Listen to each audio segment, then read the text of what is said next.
Good morning all of you. आज का जो अपना टॉपिक है वो है नेगेटिव टेम्परेचर। स्टैटिकल मैकेनिक्स का कंसेप्ट है, स्टैटिकल केमिस्ट्री का कंसेप्ट है नेगेटिव टेम्परेचर, यानी कि वो टेम्परेचर जो 0 डिग्री केल्विन से भी नीचे हो। हालांकि ऐसा कोई टेम्परेचर होता नहीं, क्योंकि हमें पता है जैसे जैसे टेम्परेचर घटता चला जाएगा, जैसे जैसे टी अप्रोच करेगा 0 डिग्री केल्विन को, वैसे वैसे उसमें डिसऑर्डर क्या होता जाएगा, डिसऑर्डरनेस यानी कि रैंडमनेस क्या होती जाएगी, खत्म होती चली जाती है।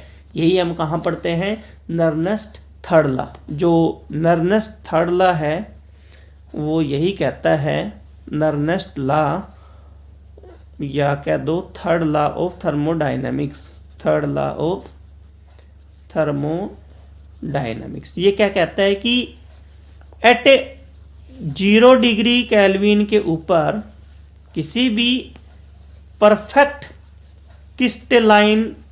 क्रिस्टलाइन सब्सटेंस की एंट्रोपी क्या रहती है, 0 रहती है। किसी भी परफेक्टली क्रिस्टलाइन सब्सटेंस यदि है और उसका टेम्परेचर 0 डिग्री केल्विन है तो इस परफेक्टली क्रिस्टलाइन की एंट्रोपी क्या रहती है, 0। बट मान लो ये क्रिस्टलाइन सब्सटेंस अपना परफेक्ट नहीं है, इम्परफेक्ट है, यानी कि even at absolute zero there is some entropy are present which is also known as the residual entropy. तो उस रेजिडुअल एंट्रोपी को 0 कैसे बनाया जाए, कैसे बनाएंगे कि जो टेम्परेचर 0 डिग्री केल्विन था उसको और भी कम कर दिया जाए तो नेगेटिव में पहुंच जाएगा। वो टेम्परेचर क्या कहलाएगा, नेगेटिव टेम्परेचर। हम इस, हालांकि ये कोई कंसेप्ट है नहीं, ये जो है एक वर्चुअल कंसेप्ट है, ऐसा होता नहीं है, बस एक इमेजिनेशन से है कि हाँ है, हालांकि पॉसिबल नहीं है ऐसा। मैं समझाता हूँ कैसे। लेट अस कंसिडर अपने पास 2 स्टेट है, एक ग्राउंड स्टेट एक एक्साइज स्टेट। इसकी एनर्जी E1 है, इसकी एनर्जी E2 है। इसमें नंबर ऑफ मोलिक्यूल्स N1 है, इसमें कितने हैं, N2 है। ये जो डिफरेंस है दैट इज द क्या है, डेल E बोले तो E2 माइनस E1 के बराबर है। ठीक है, अब हमें पता है, हमें क्या पता है कि E1 is less than E2 always. हमें ये पता है कि हमेशा ये रहेगा कि E2 ग्रेटर देन है या E1 कम रहेगा, और N1 is greater then N2। N1 is greater, यानी कि ग्राउंड स्टेट में पॉपुलेशन ज़्यादा है, एक्साइटेड स्टेट में पॉपुलेशन क्या है, कम है। तो अकॉर्डिंग टू एम्बीस्टैटिक्स के अकॉर्डिंग जो N2 है कि भाई कितने नंबर ऑफ मॉलिक्यूल है एक्साइटेड स्टेट में, किसके बराबर रहेगा, N1 e की power minus del E by K T के बराबर रहेगा। बोले तो N2 बाई N1 बराबर है E की power minus del E by K T, इसके बराबर रहेगा।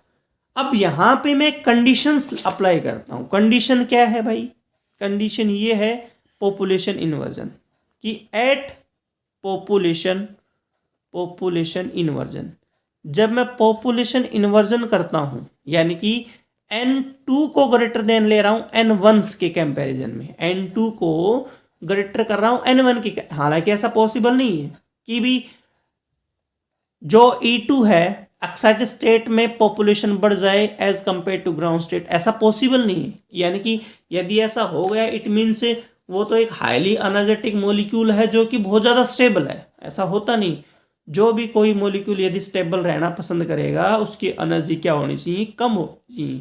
बट यहाँ भी उल्टा कह रहा है, पॉपुलेशन इन्वर्जन पे क्या कह रहा है कि एक्साइटेड स्टेट में नंबर ऑफ मॉलिक्यूल की संख्या ज्यादा है, ग्राउंड स्टेट में क्या है, कम है। मान लेते हैं ऐसा है, मान लिया, लेट अस कंसीडर ऐसा है, तो उस केस में ये जो इक्वेशन फर्स्ट है N2 बाई N1 की वैल्यू क्या मिलेगी, पॉजिटिव में मिलेगी। इसका मतलब क्या है, E की power minus del E by K T की वैल्यू क्या मिलेगी, पॉजिटिव। अब देखना minus del E by K T ये क्या है, पॉजिटिव। अब ये पॉजिटिव में कब आएगी, अब डेल E बोले तो ये डेल E है, ये डेल E कभी नेगेटिव में हो नहीं सकता, ये हमेशा पॉजिटिव में रहता है। ये तो हो गया पॉजिटिव में, के कांस्टेंट है पॉजिटिव में, टी यहाँ पे क्या रहना चाहिए, अगर ये नेगेटिव रह गया, अगर मान लो टेम्परेचर पॉजिटिव है तो पॉजिटिव नेगेटिव वैल्यू नेगेटिव में आनी चाहिए, बट ये तो पॉजिटिव में क्योंकि हम पॉपुलेशन इन्वर्जन पढ़ रहे हैं कि वह n2 is greater than n1। It means ये टर्म पॉजिटिव कब रहेगी, दिस टर्म पॉजिटिव कब, वेहन t बराबर नेगेटिव।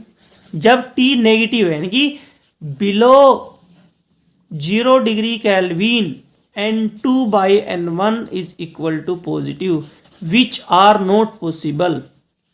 क्या कह रहा है कि विच आर नॉट पॉसिबल, ऐसा कभी पॉसिबल होगा नहीं कि ऐसा हो जाए कि टेम्परेचर बिलो 0 डिग्री केल्विन चला जाए और n2 ग्रेटर देन n1 हो जाए, ऐसा कभी पॉसिबल नहीं है।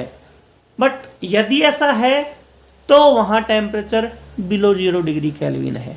ठीक है, तो ये था आपका concept negative temperature.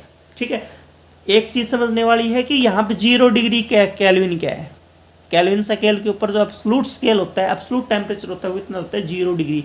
Even 0 degree के ऊपर जो रेंडमनेस होती है, जो एंट्रोपी होती है वो 0 होती है।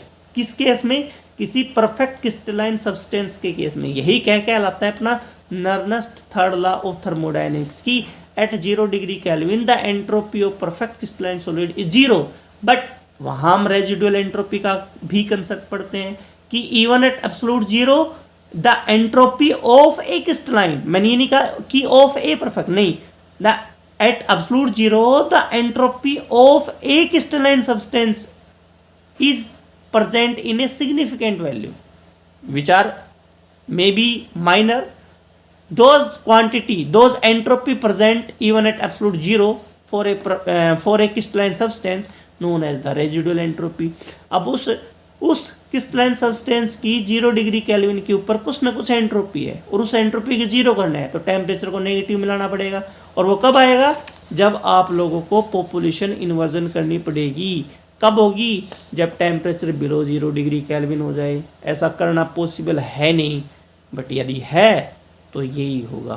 तो इसलिए नेगेटिव टेम्परेचर को कोई नथिंग बट वर्चुअल, ये कहो नथिंग बट वर्चुअल। ठीक है, ये टॉपिक्स थे आपके। Okay, thank you so much.